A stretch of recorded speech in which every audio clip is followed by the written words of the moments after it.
एक लेसन करताना खूप चुका होतात. काहीतरीच करत बसतात धड्याच्या खालचं, धड्याच्या आतलं. हा पेज केला, तो पेज केला, हा सरांनी सांगितलं होता तो केला, हा शाळेत पेपरला आला होता म्हणून केला, हा याने सांगितलं म्हणून केला, हा याने सांगितलं आय-एम-पी. अरे तसा अभ्यास नाही होत कोणत्याच लेसनचा. जेव्हा पण तुम्ही लेसनचा अभ्यास करशाल, तेव्हा तो लेसनचा अभ्यास कंप्लीट झालाय की नाही हे माहीत असलं पाहिजे आणि यासाठी तुम्हाला एक प्रॉपर स्ट्रॅटेजी फॉलो करावी लागते. जी स्ट्रॅटेजी तुम्हाला कोणी सांगितली नसेल, ती स्ट्रॅटेजी मी आज सांगतोय.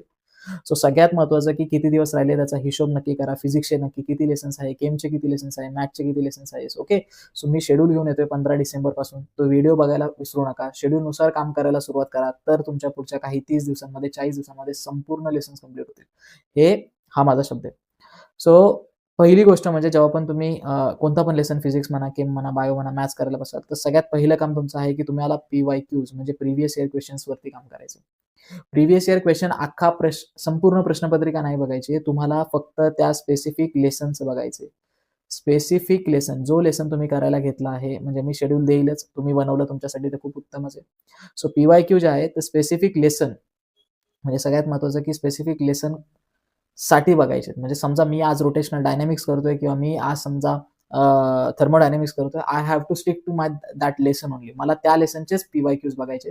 ते पी-वाय-क्यूज बघू नका फक्त काही ते मंत्र-बिंत्र नाहीये. त्याच्यानंतर त्याचे आन्सर्स पण